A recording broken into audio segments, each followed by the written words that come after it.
Hello, this is the best time to be alive. I am your host, Devin Martinez. And on today's show, we're going to be talking about education because the pandemic has changed our education system for the spring semester. There was a lot of confusion in schools right now. Some schools just ended everything together. Some schools have developed online classrooms and are using internet apps like Zoom to get work done. Other schools are making school assignments optional and not bringing students' grades down based on assignments. Nothing's really changed for homeschool students.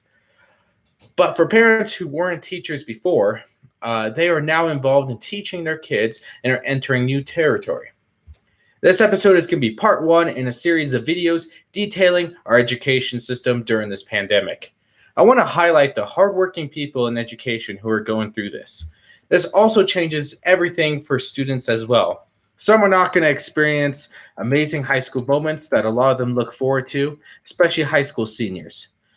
For most schools, there's no prom, no graduations, moments that are now going to be lost in time. But my guess is they're going to find some creative ways and are going to celebrate and stay positive during this changed world. To be honest, this might be a 10-part series in the upcoming weeks because there's so much to unpack. So to begin this video series, here are some stories and perspectives about the situation from a couple of different educators. Some teachers have looked at this as an opportunity to prepare for the future in case the system is forced online again. And they've also have used this as an opportunity to connect with students in ways that are outside of education. For sixth grade teacher Elizabeth Raff from the Payne Manor School District in central Pennsylvania, she believes this is a time where students will need their teachers more than ever. And she has used her online class through Google Classroom to not only educate the students, but also emotionally connect with them. In one video with students, she talked about her son's birthday at home and told students she missed them. She invited students to send emails, and several students followed through. This story came from an article on KQED, and the link is in the description below.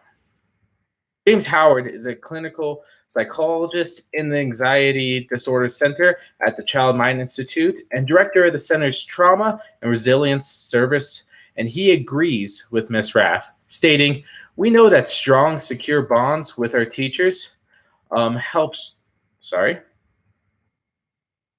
We know that strong, secure bonds with our teachers are really important in social development. To suddenly lose out on that under such strange and unprecedented circumstances can be really hard on kids."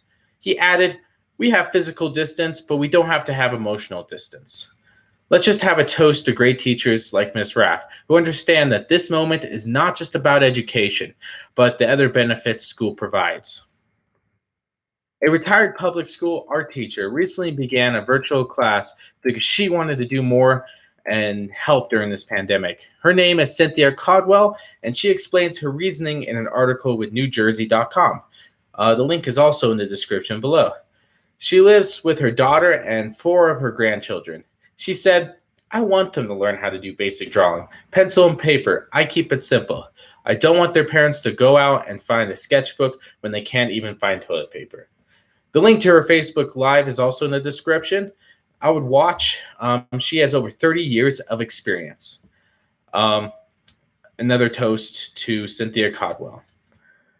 And then the final message for tonight's show comes from a teacher of mine from high school, Davlin Edgett.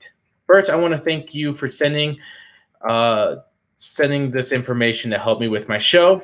And your teaching in high school still helps me today.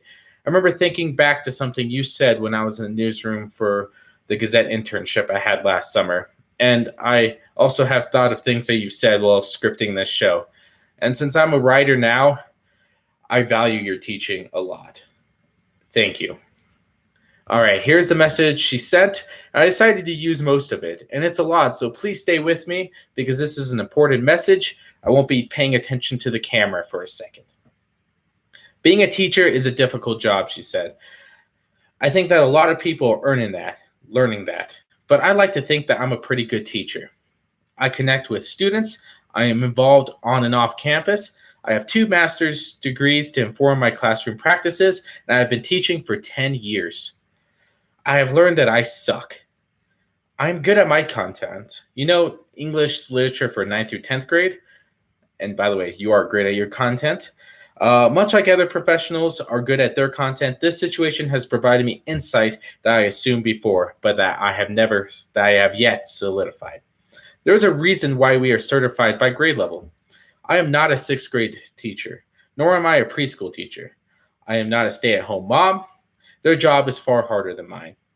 She continues. This is hard stuff. How do you take the interactive, standards-based education you are accustomed to, given to an online platform that engages students, keeps them on track, and ensures that they are prepared for the next grade level? This question cannot be answered in the time frame we have been given. Yet, as educators, we are doing everything in our power to not let anyone down. Our state, our district, our administration, our parents, our students, and our families. This leaves us more drained and emotional than we are normally, emotionally, mentally, and physically. But I get up every day, hold my office hours, laugh with my kids, and teach the best I can. That's how I'm doing. She also added one more message, and I'd like to share that message as well.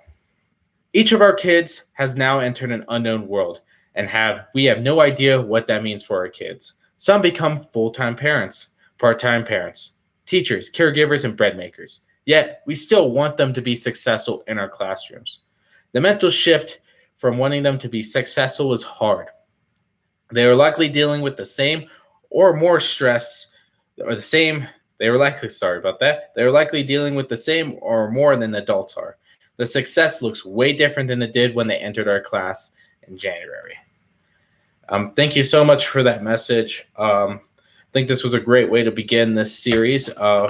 Actually going to the actual sources and listening to what teachers actually have to say about this way of teaching is the best way we can improve our system, and we could prepare for something like this again in the future in case it does happen. So I'm thankful for our teachers. I can't wait to learn more about this and share the good news. If you like this show, please subscribe. We're going to have more coming on the way. We're doing about 5 shows a week, so Monday through Friday, every day, except for the weekends. And I can't wait to continue to do this. Please subscribe, and I hope you guys enjoy the rest of your day. Bye.